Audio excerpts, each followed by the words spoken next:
السلام علیکم کیس کے ناولز پر آپ سب کو ویلکم۔ ایک خوبصورت ناول کے ساتھ حاضر ہیں جس کا نام ہے پونم رات اور چکور۔ ناول کے رائٹر ہیں آسیہ مرزا۔ چلیں ناول کی جانب بڑھتے ہیں۔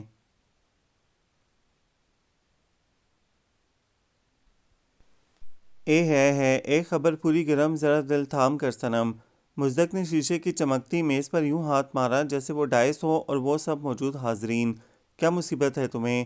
حسن شام کی چائے کی چسکیاں لے رہا تھا۔ مزدک کی اس حرکت پر بدمزہ سا ہو گیا۔ کوئی خاص خبر ہے کیا؟ نازش طوبہ کو گود سے اتار کر اس کے قریب کھسک آئی، مگر پھر طوبہ کو بصورتیں دیکھ کر اسے بھی اپنی طرف کھینچ لیا۔ خاص بڑی خاص، آپ لوگ ذرا بوجھیے، یہاں کسی کو شوق نہیں ہے بوجھیے کھیلنے کا، اور نہ تم اب بچا رہے ہو۔ حسن نے اسے تنبیہی نظروں سے دیکھا تھا، پھر خالی کپ ٹیبل پر رکھ کر کھڑا ہو گیا اور نازش سے بولا، لاؤ طوبہ کو مجھے دو، اور تم ذرا بھاگ کر میری ریسٹ واچ بیسن سے اٹھا لاؤ۔ اس نے جھک کر نازش کی گود سے طوبہ کو اٹھا لیا۔ وہ باپ کی گود میں پہنچ کر کھل اٹھی۔ ابھی نہ بتانا مزدک، میں آتی ہوں۔ نازش شوہر کے حکم پر اٹھتے اٹھتے مزدک سے بولی، تو اس کے اس انداز پر سب بھی بے ساختہ ہنس دیے۔ ایسی کوئی خاص خبریں نہیں ہوتی اس کے پاس۔ حسن نے اس کا مذاق اڑایا۔ سابقہ ریکارڈ سے قطع نظر آج تو دھماکہ خیز خبر ہے۔ مزدک نے اپنے لہجے میں مضبوطی پیدا کی۔ اچھا بتا بھی دو، اتنا سسپینس تو مت پھیلاؤ۔ ندرت چڑ گئی اور اسی دم مہر بھابھی کمرے میں داخل ہو گئی تھیں۔ ان کی توجہ مزدک کی طرف تھی جو انہیں دیکھ کر سر کھجانے لگا تھا۔ ایمان سے ابھی کسی کو نہیں بتائی؟ حسن نے چونک کر مہر بھابھی کی شکل دیکھی جہاں کچھ غیر معمولی پن دکھائی دے رہا تھا۔ اب بتانے ہی آئے ہو تو بتا دو۔ بھابھی ذرا سا مسکرائیں تو وہ زور سے ہنس دیا، پھر نازش کے کمرے میں داخل ہوتے ہی دھماکہ سا کیا، اشمل کل آ رہا ہے۔ وہ سب اپنی اپنی جگہ دم سادے رہ گئی تھیں۔ حسن جو اب تک عدم دلچسپی کا اظہار کر رہا تھا دروازے پر ہی ٹھٹک گیا۔ ہیں سچ کہہ رہے ہو مزدک؟ نازش کی آواز لرز کر ٹھٹر گئی تھی۔ اس کی آنکھوں کے پار کتنے ہی ننھے منھے آنسوؤں کے چراغ جل اٹھے تھے۔ حسن پلٹ کر بھابھی کی طرف آیا۔ بھابھی وہ اب کیوں آ رہا ہے؟ کیا لینے؟ اس کے لہجے میں اس قدر تلخی تھی کہ نازش لب کاٹ کر رہ گئی۔ امو جان کا خط پڑھ کر ہی آ رہا ہوگا۔ انہوں نے لکھ دیا تھا کہ وہ اگر آ کر خود سے ہادیہ کا فیصلہ نہیں کرے گا تو ہم عدالت کے ذریعے۔ بھابھی کی آواز بھرا گئی اور ادھر نازش اچانک ہی ہچکیوں سے رونے لگی۔ حسن نے رخ موڑ کر اسے ایک نظر دیکھا، پھر ہونٹ بھینچ کر طوبہ کو لیے کمرے سے نکل گیا۔ ندرت بھی گھٹنوں میں سر دے کر بیٹھ گئی۔ او ہو، اس میں رونے دھونے کی کیا بات ہے؟ ضروری تو نہیں کہ وہ کوئی ایسا ہی فیصلہ۔ مزدک اسی لیے تمہیں منع کیا تھا کہ وقت سے پہلے سب کو پریشان کرنے کی کیا ضرورت ہے؟ بھئی ہو سکتا ہے وہ صلح کے لیے آیا ہو۔ مزدک ماحول میں آنسوؤں کی نمی پھیلتا دیکھ کر جھنجلا گیا۔ آہا، 3 سال صلح کرنے کے لیے کم تو نہیں تھے۔ نازش دوپٹے کے پلو سے آنکھیں رگڑتی قالین سے اٹھ گئی۔ کتنا عرصہ ہو گیا ہے بھائی کو دیکھے ہوئے، اور اب وہ آئے گا تو ابو اس سے بہت سخت رویہ اختیار کریں گے، اور وہ بھابھی کے پاس بیٹھ گئی تو بھابھی نے اسے خود سے لپٹا لیا۔ بھابھی، مجھ سے نہ ہادیہ کا دکھ دیکھا جاتا ہے نہ اشمل بھائی کی جدائی۔ امی کا دکھ الگ سینے میں کانٹے کی طرح گڑا ہوا ہے۔ مجھے ڈر لگ رہا ہے بھابھی کہ کہیں امید کا آخری دیا بھی بجھ نہ جائے، آس کی وہ ڈور جو میں تھامے بیٹھی ہوں وہ ٹوٹ نہ جائے۔ وہ بہت غصیلے اور جذباتی ہیں۔ اگر انہوں نے کوئی ظالمانہ فیصلہ کر دیا پھر؟ خدا نہ کرے۔ تم کیوں دل چھوٹا کرتی ہو؟ ہمیں بہتری کا بھی تو سوچنا چاہیے۔ چلو اٹھو، شاباش، اور ہاں، حسن کو ذرا سمجھاؤ۔ بے شک ہادیہ اس کی کزن ہے، مگر وہ یہ مت بھولے کہ اشمل سے بھی اس کا یہی رشتہ ہے۔ مگر اشمل بھائی تو قصوروار بھی ہیں، جبکہ ہادیہ تو بلا تقصیر سزا پا رہی ہے۔ کاش وہ یہاں گھر میں آتی ہی نہ، یہ دکھوں بھری زندگی اس کی جھولی میں تو نہ گرتی۔ اس کے رونے کی آواز پر نازش آنکھیں پوچھتی ڈرائنگ روم سے نکل گئی۔ نائلہ ہامتی کامتی 2 سیڑھیاں ایک ساتھ پھلانگتی نیچے اتری تو وہ سب سامنے کھلے حصے میں ہی بیٹھے تھے۔ بہت شوق تھا ہم سے پہلے یہ خبر وہاں پہنچانے کا۔ کتنی چیزیں ٹوٹیں اور کتنے دھماکے ہوئے۔ ہائے مزدک، یہ ہادیہ تو سچ مچ پاگل ہو گئی ہے۔ میں نے تو سوچا تھا شاید وہ خوش ہو جائے گی، مگر الٹا وہ تو چیزیں اٹھا اٹھا کر مجھ پر پھینکنے لگیں۔ میں دیکھتی ہوں۔ نازش آگے بڑھی تو نائلہ لپک کر اس کے سامنے آ گئی۔ نہیں، ابھی وہ بہت اپسیٹ ہے، حالانکہ میں نے یہ بات تو اس سے چھپا ہی لی کہ وہ آج ہی آ رہے ہیں۔ شکر کریں ورنہ آپ کا ٹوٹا ہوا ناریل ہمیں جوڑنا پڑتا۔ مزدک استہزیاً ہنسا۔ کس قدر پیٹ کی ہلکی ہوتی ہے یہ عورت ذات بھی، کہ حد نہیں۔ علی نے بھی نائلہ کو کھا جانے والی نظروں سے دیکھا تھا اور جواباً وہ کھسیاہٹ کو غصے میں چھپا کر دھم دھم کرتی وہاں سے بھاگ گئی۔ نازش اوپر آئی تو دروازہ اندر سے بند تھا۔ اس نے کتنی ہی دستکیں دے ڈالیں مگر اس نے نہ کھولا۔ آخر کار وہ مایوس ہو کر نیچے اتر آئی۔ کوئی ڈھلتی شام اشمل موجود تھا۔ اندر امو جان کے کمرے میں شور مچا ہوا تھا، دونوں چچا بھی اندر ہی تھے اور باہر وہ سب امن و امان کی دعائیں مانگ رہی تھیں۔ رات طوبہ کو سلا کر نازش نے حسن کو دیکھا جو بیڈ پر دراز سگریٹ پھونک رہا تھا۔ حسن، آپ اشمل سے نہیں ملیں گے؟ وہ بیڈ کے کنارے ٹک گئی اور دل گرفتگی سے بولی، میں اس کی شکل بھی نہیں دیکھنا چاہتا، تم مل لو، تمہیں کس نے روکا ہے؟ اس نے ہنوز سگریٹ کے مرغولے پر نگاہیں جمائے ہوئے جواب دیا تو اس کا دل کٹ کر رہ گیا۔ بے شک حسن کا رویہ بہت سخت تھا مگر بجا تھا۔ اسے حسن سے کوئی شکوہ نہیں ہوا۔ وہ بیڈ سے اتر کر پیروں میں چپل ڈال کر اپنے بیڈ روم سے باہر آ گئی۔ اتنی جلدی رات تو کبھی اس گھر میں نہ اتری تھی مگر آج سب بھی اپنے اپنے کمروں میں بند ہو گئے تھے۔ فضا میں عجیب بوجھل پن مسلط تھا۔ کونے والے کمرے کی بتی روشن تھی جہاں اشمل موجود تھا۔ وہ دروازہ کھول کر اندر آئی اور جیسے دل آنسوؤں کا سمندر بن گیا۔ اشمل خان اس کا ماج آیا، سامنے ہی دریچے سے لگا باہر کی فضا میں جانے کیا تلاش کر رہا تھا۔ آہٹ پر پلٹا اور نازش کو دیکھ کر ٹھٹک گیا۔ آؤ، رک کیوں گئی؟ حسن کی بیوی بن کر مجھ سے ناراضگی کا اظہار کرو گی اس طرح؟ وہ بے تابانہ آگے بڑھی اور اس کے کشادہ مضبوط حصار میں سمٹ کر بلک اٹھی۔ ناراض تو ہوں آپ سے مگر حسن کی بیوی بن کر نہیں، ایک بہن ہو کر۔ اشمل نے اسے تھام کر کرسی پر بٹھا دیا اور اس کے سامنے بیڈ پر بیٹھ کر اسے غور سے دیکھنے لگا۔ شریر سی ہنسمکھ نازش کتنی بڑی بڑی ذمہ دار سی لگ رہی تھی۔ ناک میں کیل، کانوں میں چھوٹی چھوٹی بالیاں، گلے میں نیکلیس، 2-3 سونے کی زنجیریں اور کلائیوں میں کھنکتی سنہری چوڑیاں۔ مجھے تو خبر ہی نہ ہوئی تمہاری شادی کی۔ خیر، میں نے کون سا رابطہ رکھا تھا؟ اس نے جیب سے سگریٹ نکال کر سلگا لی۔ خوش تو ہو نا؟ نازش نے سر اٹھا کر اسے دیکھا اور آنسو پونچھ کر دھیرے سے مسکرا دی۔ ایک گھر میں رہتے ہوئے غم بھی مشترکہ ہوتا ہے اور خوشی بھی۔ میری خوشیاں صرف حسن سے ہی وابستہ نہیں ہیں۔ اس نے مغموم پلکوں کو جھپک کر دھوئیں کے پار اس کے چہرے پر رنگ بدلتے دیکھا۔ اسے لگا جیسے خوبصورت چاند گہنا کر رہ گیا ہو۔ یہ اس کا بھائی تو دکھائی نہ دے رہا تھا۔ اگر یہ سب کر کے وہ خوش تھا تو خوشی چہرے کے کسی حصے میں دکھائی کیوں نہ دے رہی تھی؟ میں نے کبھی سوچا بھی نہیں تھا کہ ہمارے ہنستے مسکراتے گھر میں گمبھیر اداسیاں اتر آئیں گی۔ اتنا بہت کچھ چھن جائے گا، وقت اپنے ساتھ اتنا بہت دکھ لے کر آئے گا۔ وہ اٹھ کر پردہ تھام کر اداسی سے بولی۔ دریچے کا باہر لان کا حصہ ملگجی روشنی میں بے حد بھیانک محسوس ہو رہا تھا۔ اونچے اونچے درخت تاریکی میں خوفناک حیولے کی صورت اختیار کر چکے تھے۔ اس نے گھبرا کر باہر دیکھنا ترک کر دیا اور دیوار سے لگ کر اشمل کو دیکھنے لگی مگر در حقیقت اس کا ذہن ماضی کو کھوج رہا تھا اور ادھر اشمل دھوئیں کے دبیز خول میں جیسے ابھرتے ماضی کو فراموش کرنے کے جتن کر رہا تھا جو نازش کے جملوں نے ایک کسک کے ساتھ جتا دیا تھا۔ یا الہی، سب بہرے ہو گئے ہیں، کوئی سن ہی نہیں رہا۔ حسن، مزدک کوئی ہے خدایا؟ نازش اسٹور کے باہر سر نکال کر زور سے آوازیں دے رہی تھی، پھر مایوس ہو کر منہ پھر اندر کر لیا۔ پتہ نہیں اس کی آواز کسی کی سماعت سے ٹکرائی نہ تھی یا پھر سب بہرے ہی ہو گئے تھے۔ اتنے بڑے بڑے پتیلے، وہ بھی ڈھیر ساری الم غلم چیزوں کے نیچے دبے ہوئے تھے، اس سے کہاں نکلتے؟ اچانک اس کے کانوں سے بھاری آواز ٹکرائی، کیوں شور مچا رہی ہو؟ وہ پلٹی مگر اشمل کو دیکھ کر اس کا منہ بن گیا۔ اسے مدد کی امید بیکار ہی تھی۔ وہ پتیلے نکالنے ہیں باہر۔ مزدک علی کوئی بھی جواب نہیں دے رہے۔ سکینہ کو الگ امی نے کام پر لگا رکھا ہے۔ اس نے منمنا کر اپنا دکھڑا رویا۔ ہٹو تم، میں نکالتا ہوں، اس نے آگے آتے ہوئے کہا تو نازش گرتے گرتے بچی اور تحیر امیز بے یقینی سے اسے دیکھنے لگی۔ کیا آیا یہ جملہ، اتنا حسین خوشگوار جملہ اس شخص نے ادا کیا ہے یا آس پاس سے کسی اور کی آواز ابھری ہے؟ کیا آنکھیں پھاڑ پھاڑ کر دیکھ رہی ہو؟ ایک طرف ہو۔ اس نے اسے دیوار کی طرف دھکیل دیا اور آگے آ کر چیزوں کے نیچے دھنستے پتیلے نکال کر باہر رکھ دیے۔ کہاں رکھنے ہیں یہ؟ اس نے گویا اسے مزید حیران کرنے کا سوچ لیا تھا۔ اوپر؟ نہیں، نیچے لان میں؟ نہیں، میرا مطلب ہے کچن میں۔ وہ ایسی حواس باختہ ہوئی کہ اشمل نے اسے خوشمگی نظروں سے دیکھا اور پھر پتیلے اٹھا کر کچن کی طرف بڑھ گیا۔ گھر میں ایک شور ہنگامہ مچا ہوا تھا۔ امو جان کے بڑے بیٹے جمیل بھائی کے بچے کے عقیقے کی دعوت تھی جو اشمل اور نازش کا لاڈلا اکلوتا بھتیجا تھا اور نازش ہی بزرگوں کے درمیان پھنسی ہوئی تھی، وگرنہ لڑکیاں ساری اپنی اپنی تیاریوں میں لگی ہوئی تھیں۔ وہ پتیلے اٹھائے کچن میں آیا تو مہر بھابھی اور چھوٹی پھپھو دونوں بیک وقت چونکی۔ پیچھے پیچھے حیران و پریشان نازش چلی آ رہی تھی۔ یہ بھی کوئی نئی حیرت کی بات نہ تھی۔ آج صبح ہی سے اشمل سب کو حیران کرتا آ رہا تھا۔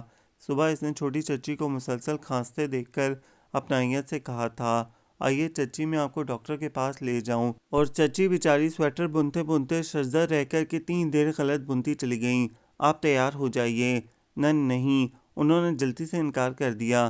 میں نے دوائی کھا لی ہے، اب آرام آ ہی جائے گا۔ انہوں نے جھوٹ بول دیا، وہ جاتی بھی کیسے؟ اس کے ساتھ یہ انوکھی ہوئی تھی، اور اب اس کا کیا بھروسہ وہ انہیں ڈاکٹر کے پاس بٹھا کر چلا ہی نہ جاتا اور واپسی رکشے میں خواری کے ساتھ ہوتی۔ کیا خبر وہ بدل ہی گیا ہے یا وقتی موڈ میں ہے؟ دوپہر اس نے مہر بھابھی اور نائلہ کو بھی مارکیٹ ڈراپ کر دیا تھا۔ وہ جو کبھی کسی سے بات کرنا تو درکنار ان لوگوں کے درمیان بیٹھنا بھی گوارا نہ کرتا تھا، جسے ہل کر پانی پینا گناہ عظیم لگتا تھا، یوں ہی تو بھرے پورے خاندان میں اس کے چرچے نہ تھے۔ منہ پھٹ، سنگ دل، انتہائی مغرور اور بقول سب کے، یہ اشمل تو منہ لگانے کے قابل نہیں ہے۔ جتنا حسین ہے اسی قدر بدتمیز بھی۔ مگر آج وہ خلاف عادت، خلاف معمول، سب کو حیران پریشان کیے دے رہا تھا۔ اشمل نے اور پتیلے اٹھائے۔ نازش ابھی تک اسی کیفیت میں تھی۔ وہ سب کامن روم میں ہی جمع تھیں اور اس انکشافات کی زد میں تھیں جو صبح سے وقتاً فوقتاً رونما ہو رہے تھے۔ تب وہ سیڑھیاں اترتی ان سب کی طرف آئی۔ ارے خیریت تو ہے؟ تم سب کو کیا ہو گیا؟ ہمیں اشمل فوبیا ہو گیا ہے۔ نائلہ ہنسی تو ہادیہ کے دھلے دھلے چہرے پر ایک رنگ آ کر گزر گیا۔ ارے اشمل بھائی نے آج اپنے سارے سابقہ ریکارڈ توڑ دیے ہیں، اف، میں تو حیرت سے فوت ہونے کو ہوں۔ نازش نے نائلہ کی طرف جھک کر ایکٹنگ کی اور سب ہنسنے لگیں۔ سابقہ ریکارڈ تھا بھی کون سا اچھا؟ وہ سنبھل کر بیٹھ گئی۔ سفید پشواس میں سیاہ گیلے بال کالی مخمل کی طرح اس کی پشت پر پھیلے ہوئے تھے۔ اس کی سرما سی آنکھوں میں کاجل کی باریک لکیر تھی جو آنکھوں کو بے حد نمایاں کر رہی تھی۔ وہ تیزی سے اندر آیا تھا اور جھٹکے سے رکا بھی تھا۔ وہ بالکل سامنے ہی بیٹھی تھی۔ نگاہوں کا تصادم ہوا تو ہادیہ نے جلدی سے گھبرا کر چہرے کا رخ موڑ لیا، جبکہ ان گداز لبوں کی تراش میں دل فریب مسکراہٹ پھیل گئی۔ نازش ذرا میرے کمرے کی صفائی کروا لینا، میں گھنٹے بھر میں آتا ہوں۔ وہ نازش کی طرف چابی اچھال کر پلٹ گیا۔ کہاں جا رہے ہیں؟ اس کے بدلے والے روپ نے نازش کے اندر ہمت سی بھر دی۔ لگے ہاتھوں پوچھ ڈالا، کچھ شاپنگ کرنی ہے کل کے فنکشن کے سلسلے میں؟ اس نے بڑی متانت سے جواب دیا اور باہر نکل گیا۔ ہائے اللہ، یہ اشمل بھائی اور مصروف۔ نائلہ نے دل پر ہاتھ رکھا۔ ہادیہ کے لیے بھی یہ بڑی حیران کن بات تھی۔ اس کے ذہن پر دھماکے سے ہوئے تھے۔ تو کیا واقعی اشمل خان تم نے خود میں تبدیلیاں پیدا کر لی ہیں؟ اس واقعے نے تمہیں بدل ڈالا ہے یا؟ اس سے آگے سوچتے ہوئے اس کا دل زور زور سے دھڑکنے لگا۔ وہ اپنی جگہ سے اٹھی اور لیونگ روم سے نکل گئی۔ اس کا مختلف روپ کسی کو بھی تو ہضم نہ ہو رہا تھا، اس لیے کہ ہمیشہ سے اسے ایک ہی تنخو روپ میں دیکھتے آئے تھے۔ سب لڑکیوں نے تو جب سے ہوش سنبھالا تھا اسے حکم چلاتے، بات بات پر بگڑتے ہی دیکھا تھا۔ نائلہ، چائے بنا کر میرے کمرے میں رکھ دو۔ اوہو کیا مصیبت ہے، ڈھنگ کا کھانا بھی نہیں ملتا، اتنا ٹھنڈا جیسے برف، تو برف ہی چبا لیں۔ نازش اچھے خاصے گرم کھانوں پر یہ ریمارک سن کر تلملا ہی جاتی۔ بیٹے تم دیر سے جو آئے ہو۔ تائی اماں کو اپنا یہ سپوت پھر بھی عزیز تھا، حالانکہ وہ فیصل بھائی سے یکسر مختلف تھا۔ گرم کر دوں؟ مہر بھابھی جلدی سے بولیں۔ شکریہ اس نوازش کا، وہ اکھڑ پنے سے کہہ کر کرسی دھکیل کر کھڑا ہو گیا۔ ہر وقت شعلے چباتے رہتے ہیں۔ ندرت منہ بنا کر رہ گئی۔ لڑکوں کو اس سے کوئی شکایت نہ تھی، بس لڑکیاں ہی تھیں جو اس کے ہاتھوں خوار ہوتیں اور جلتی بھنتی رہتیں۔ چھوٹی اور منجلی چچی سے تو وہ کم ہی مخاطب ہوتا تھا، تائی اماں سے البتہ ماں ہونے کے باعث ناز اٹھواتا۔ جب سے آرمی جوائن کی تھی اور یونیفارم پہن کر آتا، تائی اماں تو اس کی وجاہت کو سراہتی رہتیں اور پڑھ پڑھ کر پھونکتی رہتیں۔ نازش تو چڑھ کر رہ جاتی، چنگیز نہ ہو تو۔ نازش، ناز، وہ چیختا ہوا اسے ڈھونڈ رہا تھا۔ فار گاڈ سیک، تم لوگ میرے کمرے کی صفائی مت کیا کرو، کوئی کام ڈھنگ سے ہوتا تو ہے نہیں تم لوگوں سے۔ وہ پردہ اٹھا کر اندر آیا۔ نازش چوٹی بناتے بناتے گھبرا کر پلٹی۔ میری ریسٹ واچ کہاں رکھ دی ہے؟ وہ اس کے سر پر آ کر دھاڑا، پھر ٹھٹک گیا۔ نازش کے قریب بالکل نیا چہرہ، نہ آشنا وجود، نہ مانوس مہک ہے، مگر بھرپور چہرہ اور دلکش سراپا تھا۔ شاید دراز میں ڈال دی ہوگی میں نے۔ نازش کا چہرہ سرخ ہو گیا تھا۔ ہادیہ کے سامنے اسے ڈانٹ پڑ گئی تھی، کیوں تم نے ہاتھ ہی کیوں لگایا؟ 1000 دفعہ کہا ہے میری کسی چیز کو چھوؤ بھی مت، بلکہ میرے کمرے میں ہی مت آیا کرو۔ وہ اس کے چہرے سے نظریں ہٹا کر پھر نازش پر برس پڑا تو نازش گھڑی لینے دوڑ گئی۔ میرے خیال سے گھڑی کا دراز میں رکھ دینا کوئی جرم نہیں۔ اس نے باہر جانے کو قدم اٹھائے تو اس کی آواز ابھری، اگر آپ تحمل سے دیکھتے تو خود آپ کو ہی مل جاتی۔ اس کی بات سن کر اس کا چہرہ انگارہ ہو گیا اور بھوری آنکھوں میں شعلے سے لپک گئے۔ برداشت کرنا تو اس کی سرشت میں تھا ہی نہیں اور مرعوب ہونا تو اس نے سیکھا ہی نہیں تھا۔ محترمہ میں اپنے پرسنل افیئر میں کسی کو مداخلت کی اجازت نہیں دیتا۔ نازش آپ کی بہن ہے، زر خرید نہیں۔ وہ پھر بولی، شٹ اپ، اوکے، لیکن بہن سے بہنوں جیسا سلوک کیجیے۔ وہ پھر ڈٹائی سے کہہ کر ہنسی تھی۔ وہ تلملاتا باہر نکل گیا۔ کون ہے یہ بدتمیز لڑکی؟ وہ تائی اماں کے سر پر سوار تھا۔ انہوں نے یاسین شریف کو چوم کر بند کیا اور سر اٹھا کر اسے دیکھا۔ کون؟ وہی لڑکی جو نازش کے کمرے میں ہے۔ کسی نے اسے مینرز نہیں سکھائے؟ وہ کرسی کھینچ کر بیٹھ گیا۔ ادھر تائی اماں کے اعصاب کو جھٹکا لگا۔ شاید یہ میرے بارے میں فرما رہے ہیں۔ وہ اس طرف آئی تو اس نے چہرہ موڑ کر اسے کھا جانے والی نظروں سے دیکھا۔ وہ پلٹ گئی تھی۔ یہ ہادیہ ہے، سحر، چھوٹی چچی کی بہن کی بیٹی، چند ہفتوں کے لیے آئی ہے۔ مگر تم نے اس سے کوئی بدتمیزی تو نہیں کی؟ تائی اماں کو دھڑکا سا لگ گیا۔ میں نے کوئی بدتمیزی نہیں کی۔ وہ کھڑا ہو گیا۔ مگر اسے ذرا سنبھال کر رکھیے۔ وہ پلٹ کر بڑے بڑے ڈگ بھرتا اپنے کمرے کی طرف مڑا، مگر راستے میں رکھے فون کی گھنٹی زور سے چیخی تھی۔ وہ رک کر اس طرف لپکا، مگر اس سے پہلے وہ نرم سفید ہاتھ ریسیور کو جھپٹ چکا تھا۔ سوری، اس وقت میرا ہی فون ہوگا۔ اس کا انداز بڑا دل جلانے والا تھا۔ وہ پھر فون کی طرف متوجہ ہو گئی۔ واقعی فون اسی کا تھا، اس کی کسی دوست کا۔ وہ سرخ انگارہ چہرہ لیے اپنے راستے پر مڑ گیا۔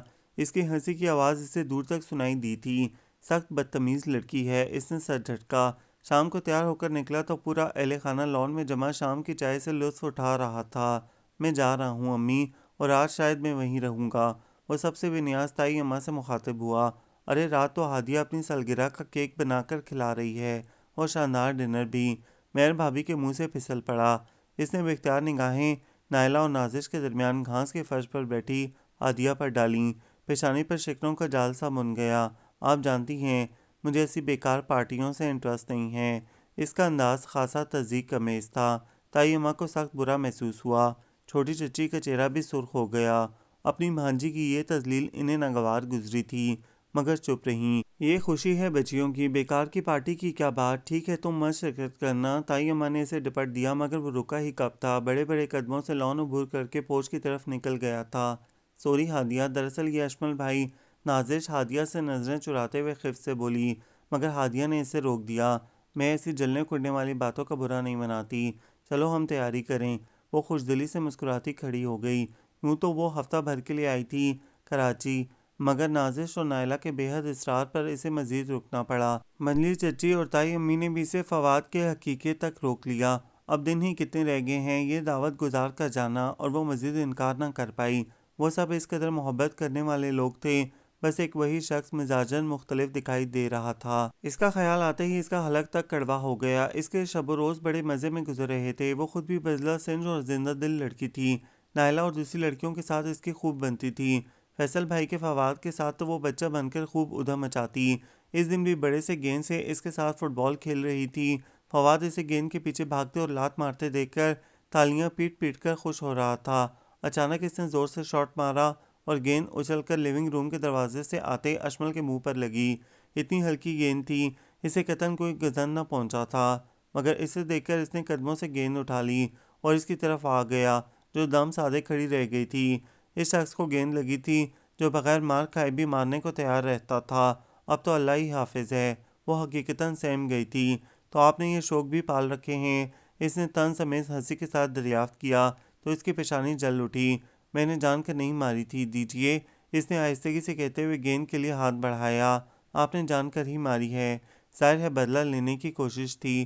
اس کی بھوری آنکھیں اس کے چہرے پر مرکوز تھیں۔ کیا؟ وہ جیسے کرنٹ کھا کر اچھلی تھی۔ کیسا بدلہ؟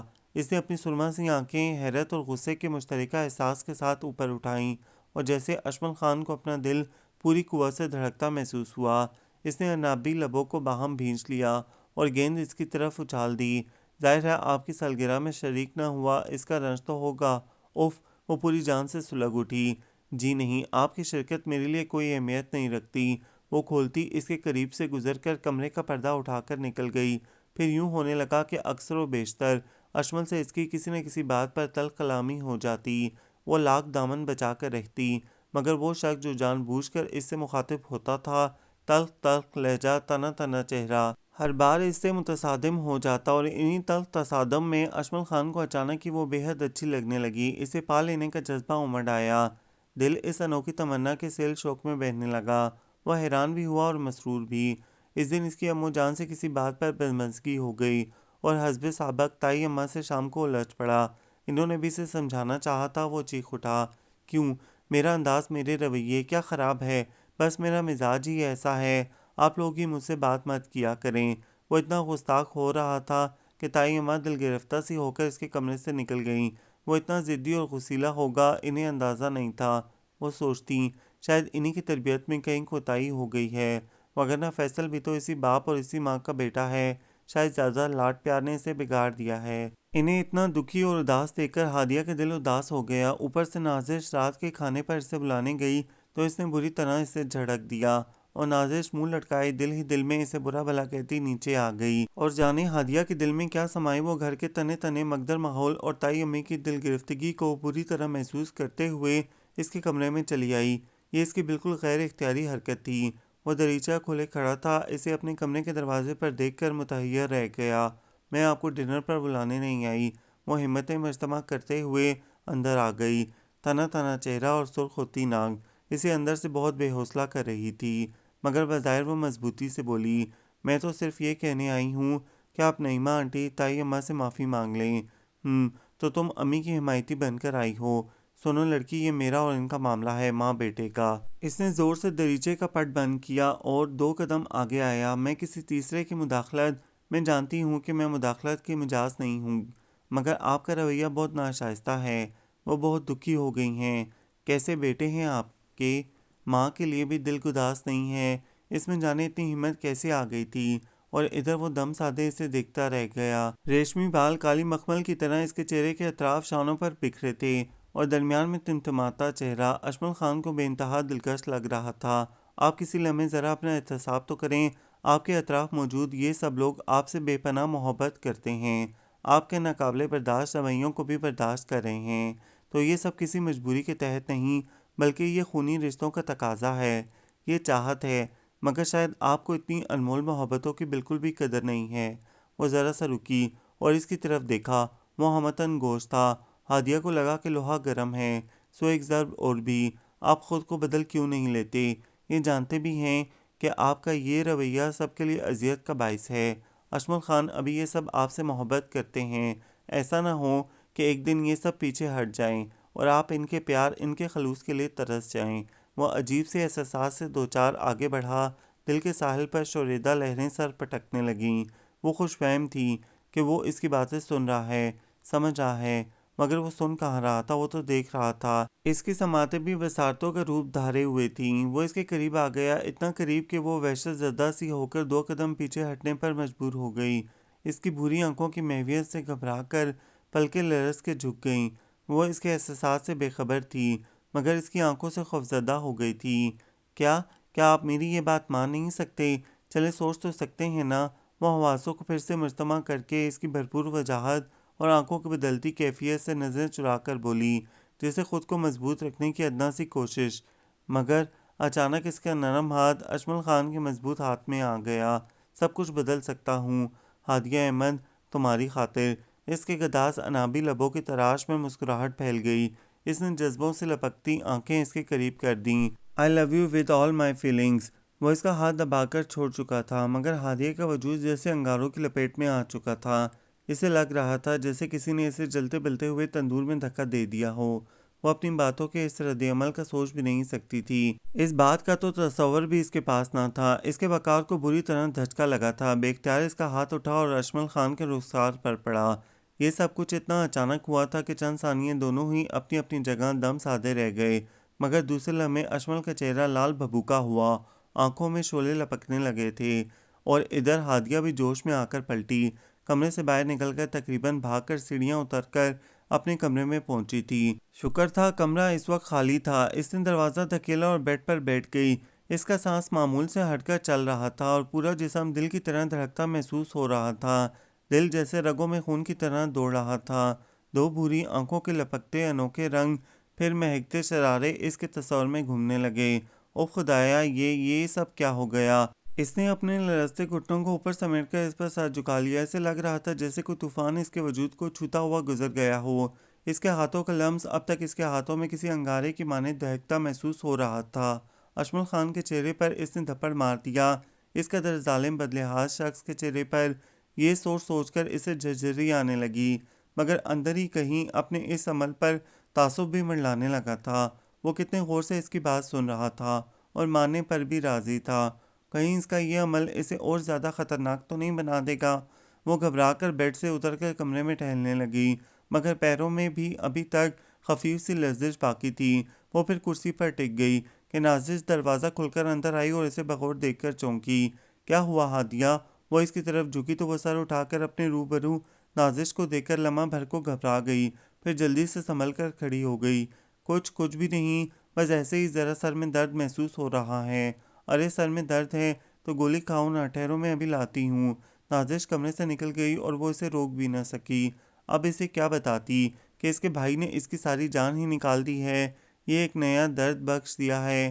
نازش اسپرین لے کر آئی تو اسے ہنسی آ گئی، مگر چپ چاپ کھا کر لیٹ گئی۔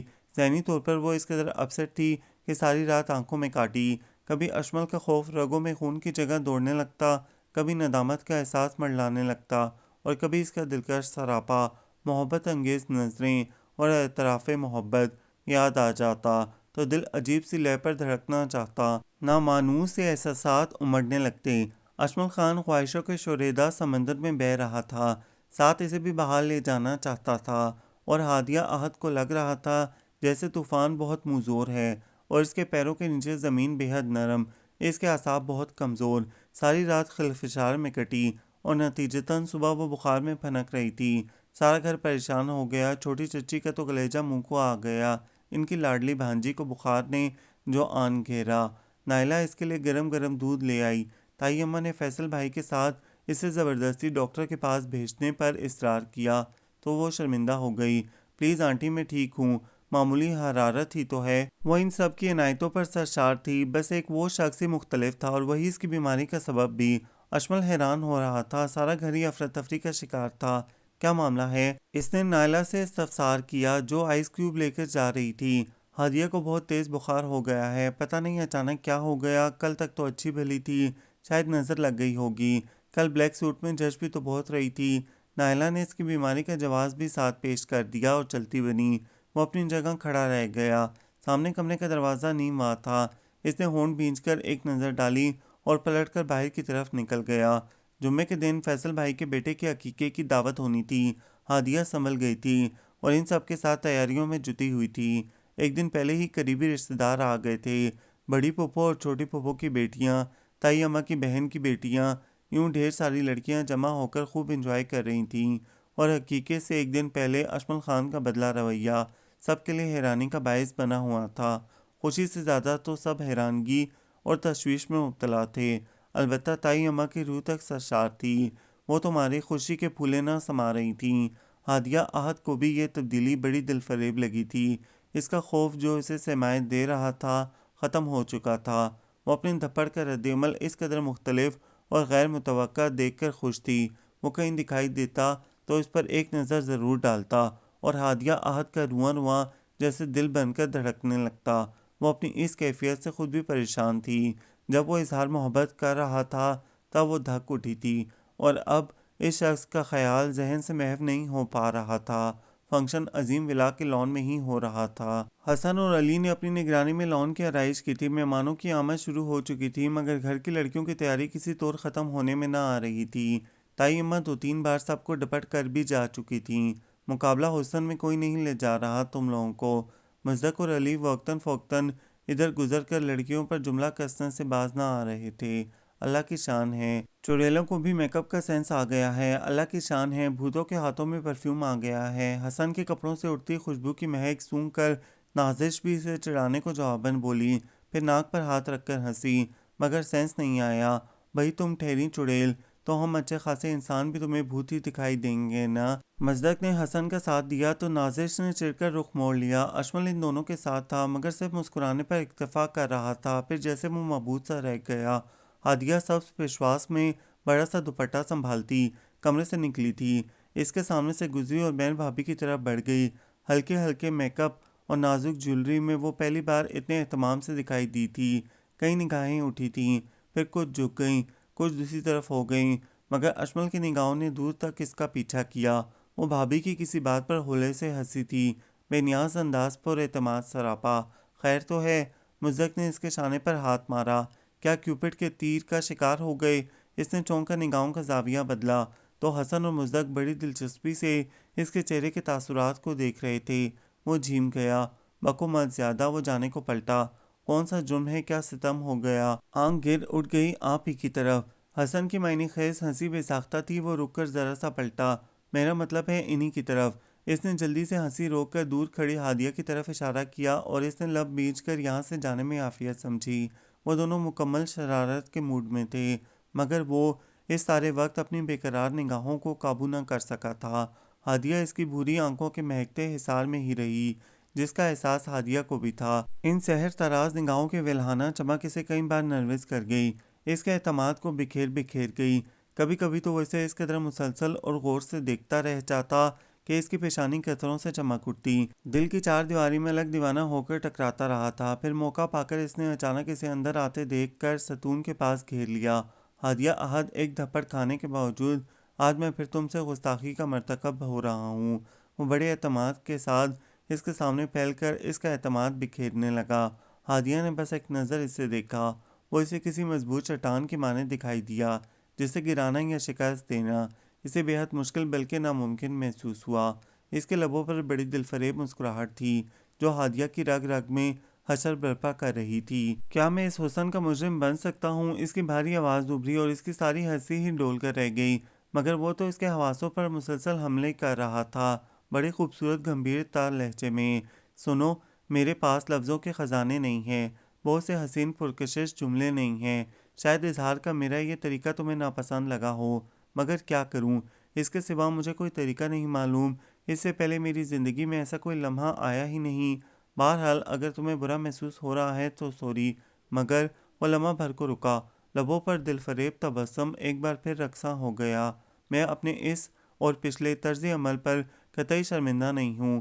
وہ پلٹا اور اپنے اسی سکون کے ساتھ آگے بڑھ گیا، اس کا سکون لوٹ کر۔ اس نے چوڑے ستون کی چکنی دیوار پر ہاتھ رکھ کر خود کو سنبھالا دیا تھا۔ اس کے اندر ایک تلاطم سا برپا ہو گیا تھا۔ وہ کتنی دیر کھڑی اس ثانیے پر متحیر رہی۔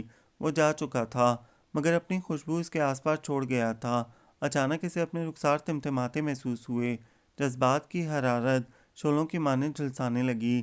اس نے محسوس کیا کہ اس کا دل تو بہت دن ہوئے اشمل خان کے ہاتھوں شکست کھا چکا ہے، اور اب اسے یہ اعتراف خود سے کر ہی لینا چاہیے کہ وہ اتنی بزدل تو ہرگز نہیں تھی۔ اس نے مسکراتے ہوئے سامنے نگاہ ڈالی۔ راہداری سنسان تھی، مگر اسے بڑی رنگین، بڑی خوشنما محسوس ہو رہی تھی۔ اشمل کے مزاج کی تبدیلی اور اس کے نرم رویوں کے اب سب عادی ہونے لگے تھے، خاص کر وہ چھوٹی چچی سے بے حد اپنائیت اور ادب سے پیش آتا تھا، اور وہ بھی اس سے بے طرح خوش تھیں۔ وہ اب زیادہ تر فارغ وقت عظیم ولا میں ہی دکھائی دیتا تھا، کبھی فیصل بھائی کے بیٹے فواد کے ہمراہ کھیلتا ہوا، کبھی امو جان کے پاس بیٹھا ہر موضوع پر گفتگو کرتا نظر آتا۔ ہادیہ واپس لاہور جا رہی تھی، لڑکیاں بے حد اداس ہو رہی تھیں۔ کچھ دن اور رہ لیتیں، نازش لجاجت سے بولی تو وہ ہنس پڑی۔ کچھ دن اور رکتے رکتے اتنے دن تو رہ گئی، اب تو امی کی ڈانٹ پھٹکار کے لیے تیار کر رہی ہوں خود کو۔ تم ہمیشہ کے لیے اس گھر میں آ جاؤ نا، نازش آہستگی سے بولی تو اس کے رخسار گرم ہو گئے۔ اس نے جلدی سے نازش کی طرف سے رخ پھیر لیا اور تائی اماں سے باتیں کرنے لگیں۔ انہوں نے اسے لپٹا کر ڈھیر ساری دعائیں دیں۔ اسے حسن ایئرپورٹ چھوڑنے جا رہا تھا اور جلدی جلدی کا شور مچا رہا تھا۔ اوہ، تم تو بوکھلائے دے رہے ہو لڑکی کو۔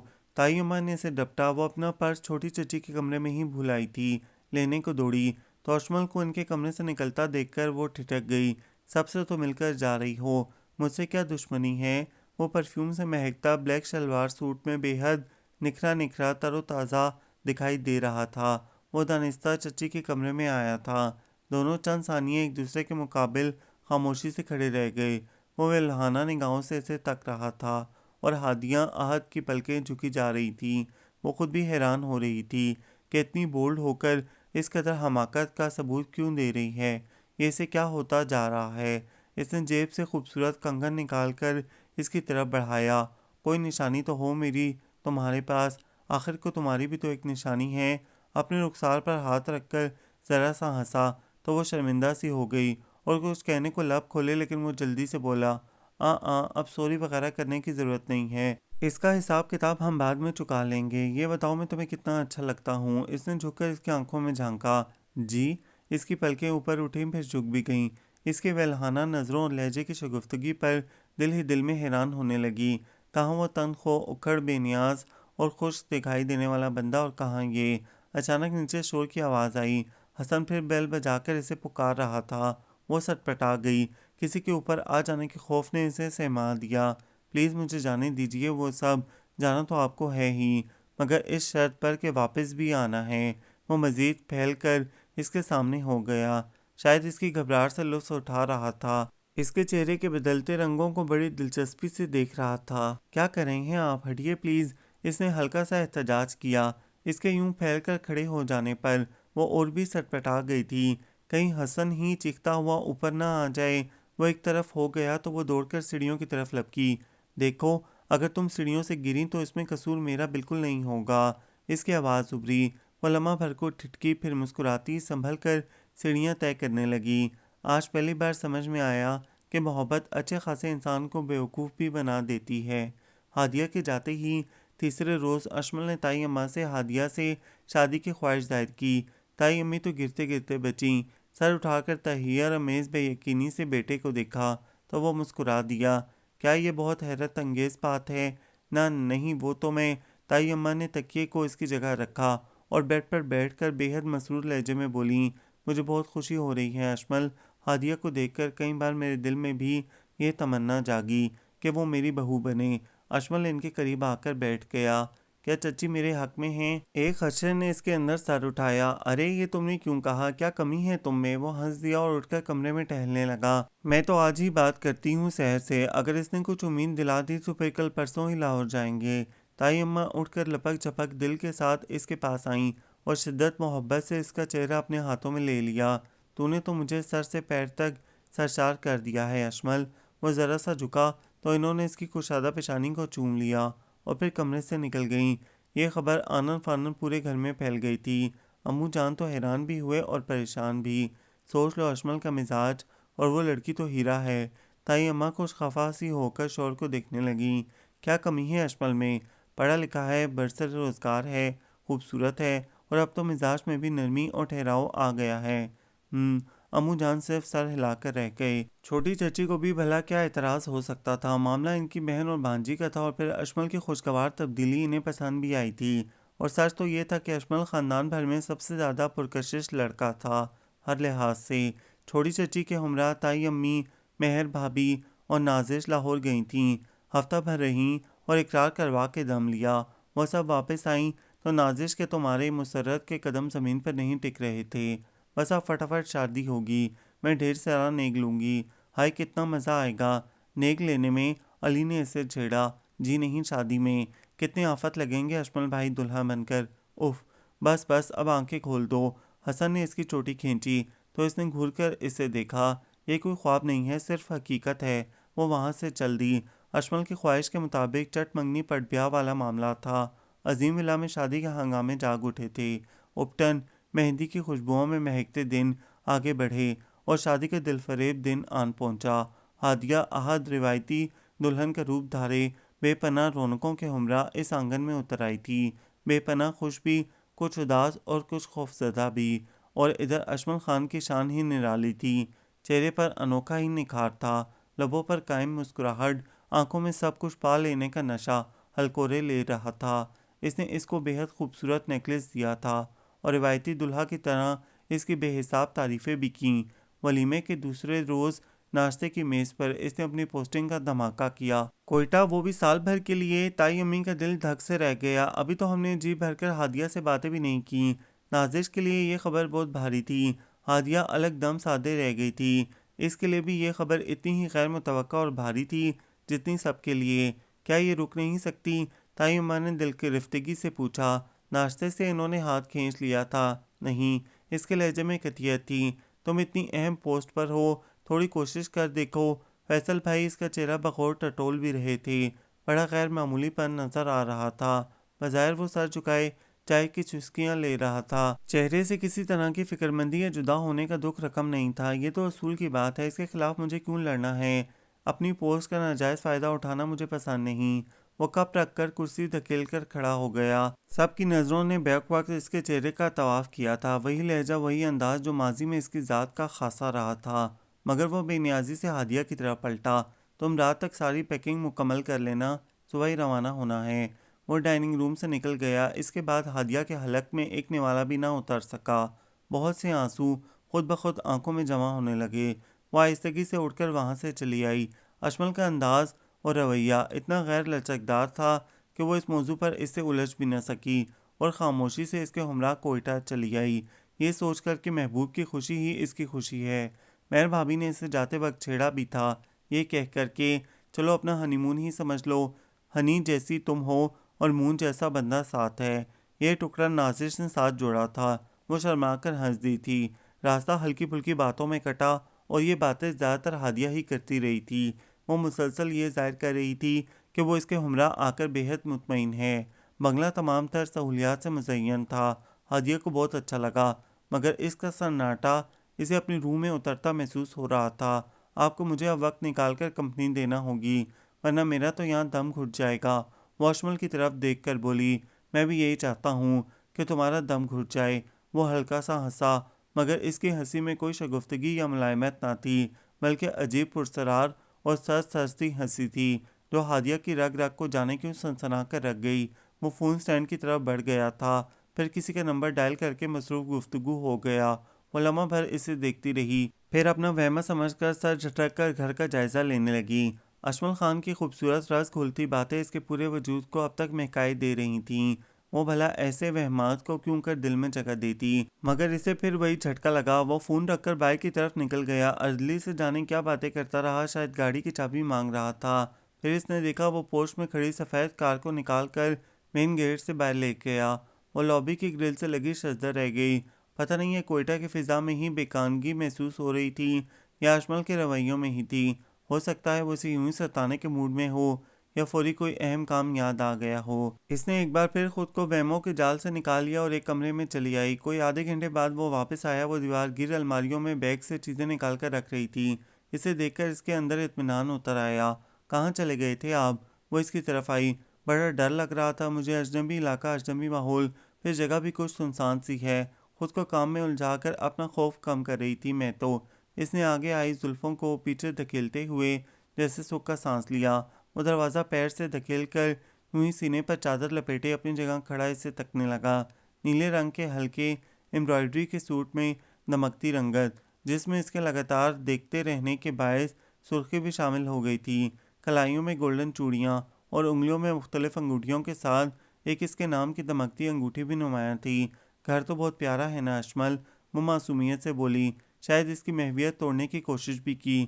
اس نے لب بھینچ کر جیسے دھڑکتے دل کو سنبھالا، احساسات کی لو نیچے کر لی اور جذبوں کی تن لو تلخ سوچوں سے باندھ کر ان کا راستہ بدل دیا۔ محبت کی نہیں، نفرت اور انتقام کی آگ وجود میں بھڑکنے لگی تھی۔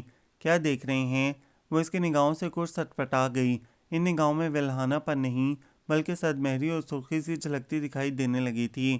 وہ چلتا ہوا اس کے بہت قریب آ رکا اور اس کے شانوں پر اپنی دونوں مضبوط ہتھیلیاں جما دیں۔ جس کی محبت انتہائی ہو، جس میں وحشیانہ پن ہو، اس کی نفرت جانتی ہو کیسی ہو سکتی ہے؟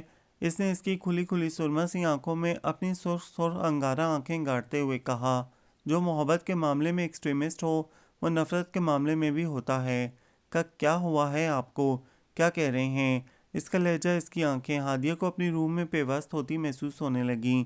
اس کے خوبصورت ریشمی والوں کو ہٹاتے اس کے ہاتھ اس کے نفیس نازک سی گردن پر پھیل گئے۔ اشمل پلیز، اگر یہ مذاق ہے تو اسے ختم کر دیں۔ وہ وحشت زدہ سی ہو کر چیخی اور جواباً وہ زور سے ہنسا، پھر اس کے چہرے کے قریب جھکا۔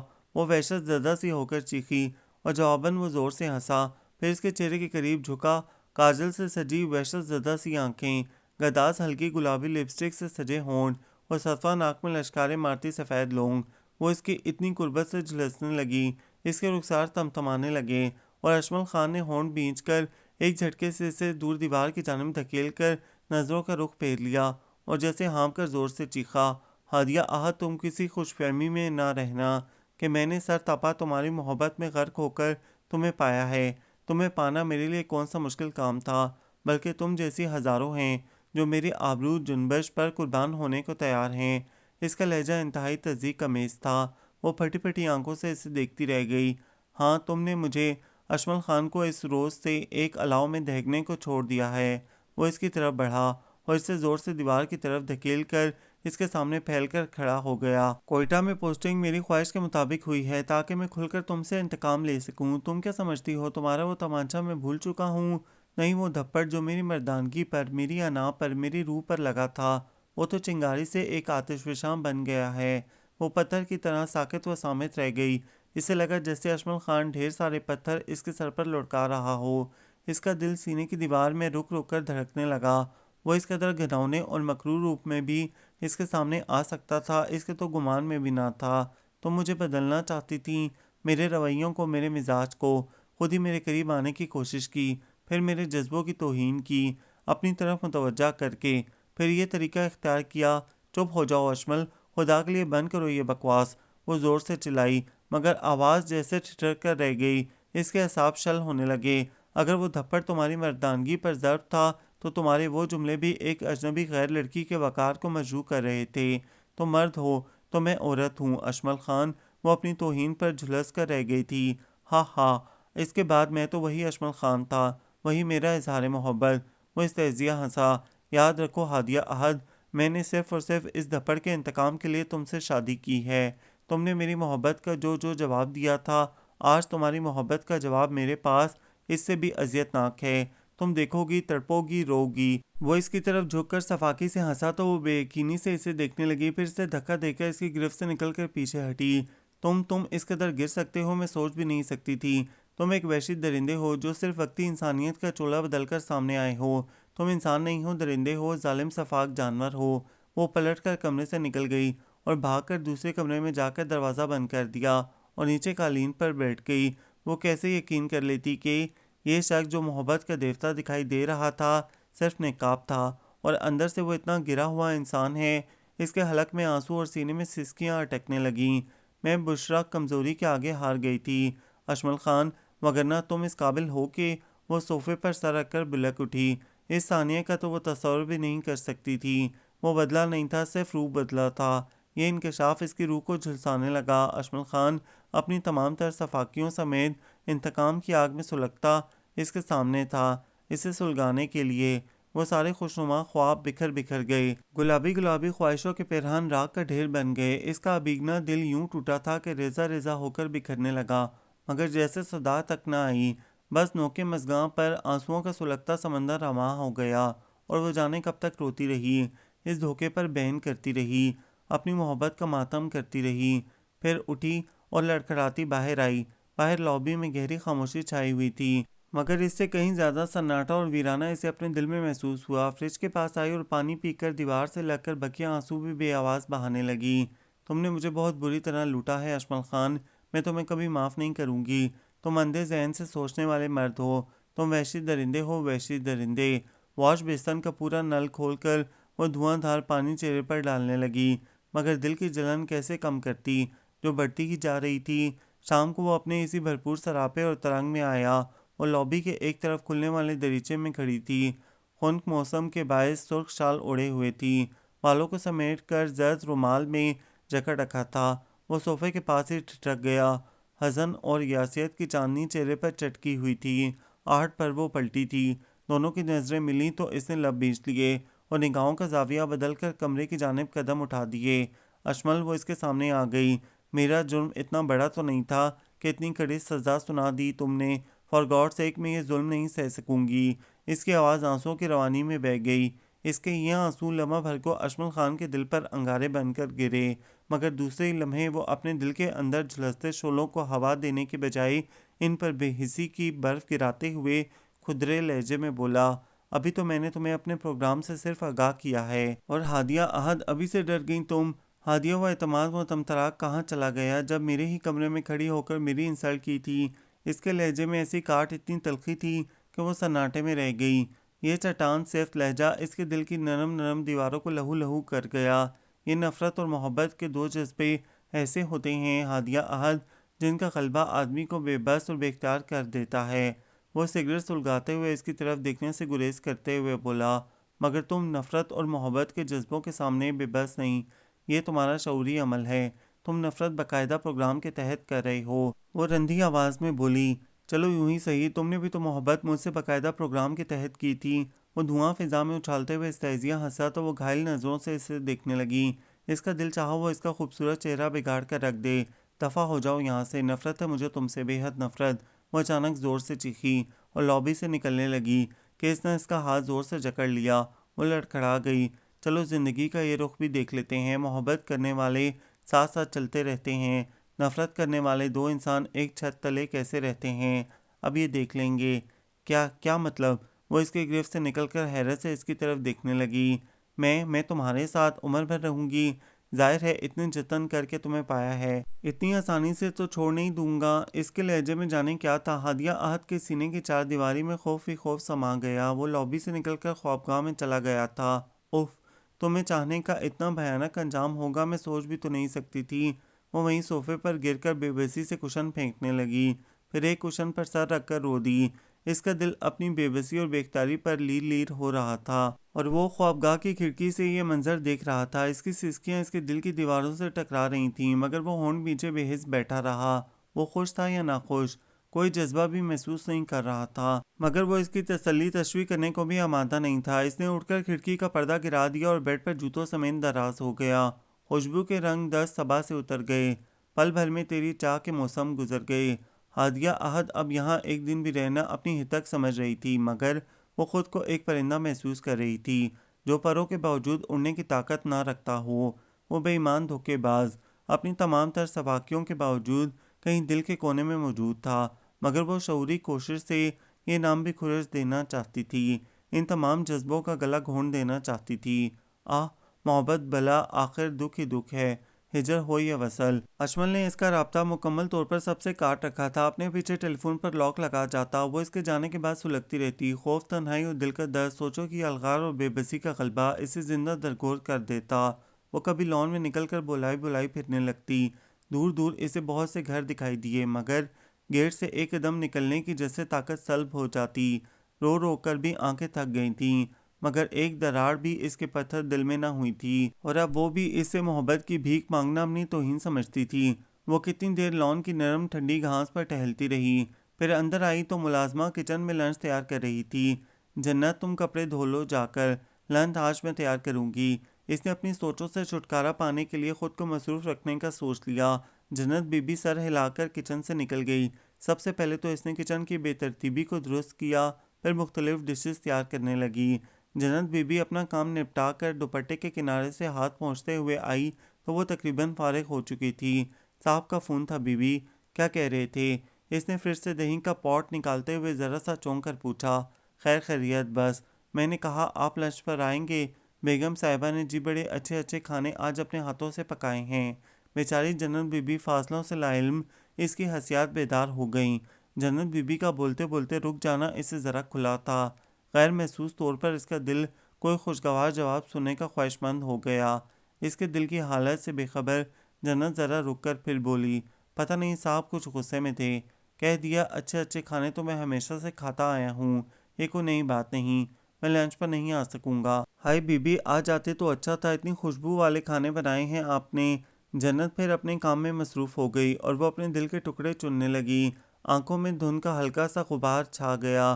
ایسا بھی نہیں تھا کہ وہ ساری محنت ہی اس کے لیے کر رہی تھی، مگر مکمل غافل بھی نہیں تھی اس سے۔ اگر وہ آ کر خاموشی سے لنچ کر کے چلا جاتا تو وہ شاید اتنی دکھی نہ ہوتی۔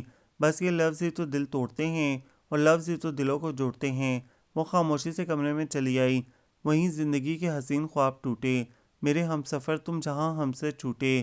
اس نے بیڈ پر بے دلی سے کروٹ بدلی تھی اور پھر قریب رکھا ریڈیو آن کر دیا، اور دوسرے ہی لمحے فرمائشی پروگرام کا کوئی گیت فضا کو مرتعش کرنے لگا۔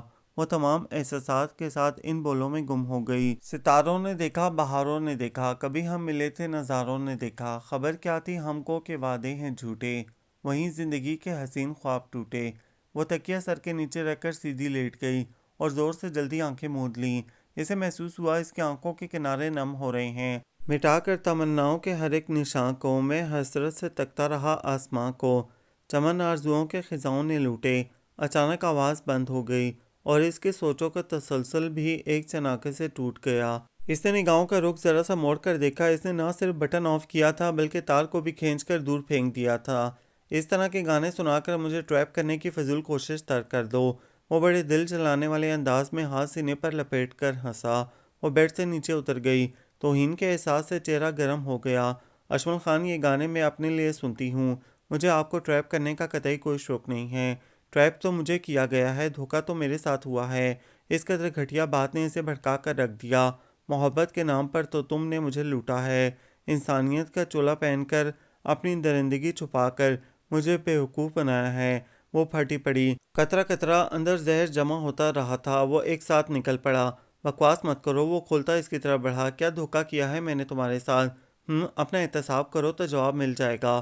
وہ اس کے غصے سے متاثر ہوئے بغیر تلخی سے بولی، تم بظاہر چٹان نظر آنے والے در حقیقت بزدل ہو، کم ہمت ہو۔ ایک عورت کو، وہ بھی اسے زنجیروں میں جکڑ کر تختہ مشق بنا رہی ہو، یہ تمہاری بزدلی کی کھلی دلیل ہے۔ اگر اتنے ہی بہادر تھے، غیرت مند تھے، تو اسی وقت جوابی دھپڑ میرے منہ پر مار دیا ہوتا۔ یہ اتنا طویل ڈرامہ بے بس بے اختیار لوگ ہی رچاتے ہیں، اور تم اس کے باقی لفظ حلق میں پھنس گئے۔ چٹاک کے ساتھ اشمل خان کا بھاری ہاتھ اس کے نرم رخسار پر نشان چھوڑ گیا۔ اس اچانک حملے نے ہادیہ کو کنگ کر دیا۔ بڑی بڑی آنکھوں کی پتلیاں ساکن ہو گئیں۔ جلتے رخسار پر ہاتھ رکھ کر اس نے اشمل کو ایسی نگاہوں سے دیکھا کہ اس نے نظریں چرا لیں۔ میں چاہتا تو اسی وقت اپنی تذلیل کا ایسا انتقام لیتا کہ پھر تم کسی کو منہ دکھانے کے قابل بھی نہ رہتیں، مگر یہ میری غیرت کے منافی تھا۔ سنو، اس نے زور سے اس کا بازو شکنجے میں کس لیا۔ مجھے عمر بھر تمہیں سلگاتے رہنا ہے، تمہارے جلنے کا تماشا دیکھتے رہنا ہے۔ چھوڑ دو مجھے، چھوڑ دو۔ وہ اس سے بھی زیادہ زور سے چیخی۔ تم ایسے مرد ہو جو ہر لمحہ، ہر وقت اپنی انانیت کی تسکین کا سامان ڈھونڈتے پھرتے ہو۔ یہ کھدرا لبادہ بھی اس لیے پہن رکھا ہے کہ کوئی تمہارے اندر کا کھوکھلا پن محسوس نہ کرے۔ تم محبت پانے کے قابل ہی نہیں ہو، تم اس لمح سے آشنا ہی نہیں ہو۔ تمہارے اندر صرف حیوانیت ہے، صرف حیوانیت۔ میں اس چھت تلے تمہارے ساتھ رہنا تو کیا تمہاری صورت دیکھنا نہیں چاہتی؟ اچھا ہی ہوا کہ تم نے فوراً ہی اپنی اصلیت مجھے دکھا دی۔ تمہارے یہ شفاق ظالم ہاتھ مجھے چھوتے، مجھے اس پر بھی عمر بھر پچھتانا پڑتا۔ وہ بھی احساس تذلیل و نفرت سے جنونی ہو رہی تھی۔ آنکھوں سے الگ نمکین سمندر بہنے لگا تھا۔ وہ شدت ضبط سے لال بھہوکا ہوتا اس کی طرف بڑھا۔ ہادیہ عہد کے جملے گرم گرم بھاپ کی طرح اس کے دل پر لگے تھے۔ اس کی مردانگی پر کاری ضرب پڑی تھی۔ اپنی انا کی حفاظت کرنے والا وہ ان جملوں پر مکمل آؤٹ ہو گیا۔ اس نے پوری طاقت سے اسے دھکا دے کر بیڈ پر گرایا تھا۔ اس اچانک حملے پر ہادیہ کی سانسیں جیسے سینے میں اٹک کر رہ گئیں۔ اس کا خطرناک حد تک سنجیدہ اور سست چہرہ اس کی ریڑھ کی ہڈی کو سنسنا گیا۔ اشمل، اس کے لب کانپے اور دل مارے وحشت کے دھڑ دھڑ کرنے لگا۔ مجھے ہاتھ مت لگانا ورنہ وہ صدمےری سے ہنسا۔ وہ اسے اس لمحے انتہا درجے کا شفاق محسوس ہوا۔ اس کے اندر دل نام کی کوئی شے نہ دھڑک رہی ہو۔ وہ اس لمحے اس کے رحم و کرم پر تھی۔ یہ بات وہ خود بھی اچھی طرح جانتی تھی۔ وہ جس طرح چاہتا اس کی توہین کر سکتا تھا۔ اس کی نسوانیت اس کے وقار کے پرخچے اڑا سکتا تھا۔ اس کا دل خوف کی دلدلی زمین میں دھنستا چلا گیا۔ وہ بیڈ پر نیم وار تھی اور بے بس نظروں سے اس کے سرخ چہرے کو دیکھ رہی تھی۔ اسے لگ رہا تھا جیسے کسی طاقت نے اس کی قوت گواہی سلب کر لی ہو۔ اور ادھر اشمل خان اس کی بے چارگی، بے اختیاری کا یہ منظر چند لمحے دیکھتا رہا، پھر اچانک سیدھا ہوا اور پلٹ کر کمرے سے نکل گیا۔ مگر وہ کتنی دیر شل اعصاب کے ساتھ یوں ہی بیٹھی رہی۔ اس کا دل اندر سے دھواں دھواں ہو رہا تھا۔ اس کی اس عنایت نے جہاں اسے تھوڑا اطمینان دیا، وہیں اپنی بے بسی پر دل پھوٹ پھوٹ کر رونے کو چاہا۔ اس قدر تذلیل کا احساس روح پر کچوکے لگانے لگا۔ اس نے بیڈ سے اٹھنے کی کوشش کی، مگر ہاتھ پیروں میں لرزش سی محسوس ہو رہی تھی۔ وہ دوبارہ بیڈ پر ڈھہ گئی۔ اس کا دل شدت سے چاہا وہ اڑ کر اس قفس سے نکل بھاگے اور امی کی گود میں سر رکھ کر بلک اٹھے۔ عظیم ولا جا کر اس ظالم کے ظلم پر چیخ چیخ کر بین کرے۔ اسے کمرے میں شدید گھٹن کا احساس ہوا۔ وہ باہر آئی، مگر اسے لاؤنج میں دیکھ کر خوفزدہ ہو گئی اور واپس کمرے میں آ کر کرسی پر بیٹھ کر دونوں ہاتھوں میں چہرہ ڈھانپ لیا۔ ڈھیر سارے آنسو آنکھوں کے راستے بہہ رہے تھے۔ وہ بے آواز روتی رہی، سسکیوں کو دباتی رہی۔ وہ پھر کمرے سے باہر نہ نکلی۔ جب اسے احساس ہوا کہ وہ جا چکا ہے، چوکیدار کو بڑا سا گیٹ بند کرتے دیکھ کر وہ کمرے سے نکلی اور کچن میں جا کر اپنے لیے اسٹرانگ چائے بنا کر لاؤنج میں آ کر بیٹھ گئی۔ وہ اس ثانیے پر غور کرنا نہیں چاہتی تھی جو کسی طوفان کے مانند اس کے وجود کو ہلا کر رکھ گیا تھا۔ اس نے ٹی وی آن کر کے صوفے کی پشت پر کمر ٹکا لی۔ جنت بیوی اپنا کام نپٹا کر چلی گئی تھی۔ اب وہ تھی اور اس کی مکمل تنہائی، اور تڑپنے سے سکنے کے لیے اشمل خان کا ناشائستہ رویہ، اس کا تصدیق کا میس انداز اور اپنی بے بسی کی انتہائیں۔ وہ یوں ہی صوفے میں دھنسی خالی خالی نظروں سے اسکرین پر رنگ بدلے دیکھتی رہی۔ شام ڈھلتے ڈھلتے ملگجی رات میں تبدیل ہو گئی۔ 7 8 پھر 9 بج گئے۔ اچانک اس پر تنہائی اور اندھیرے کا خوف غالب آ گیا۔ وہ ویسے بھی اس اجنبی خطے سے ڈری ہوئی تھی۔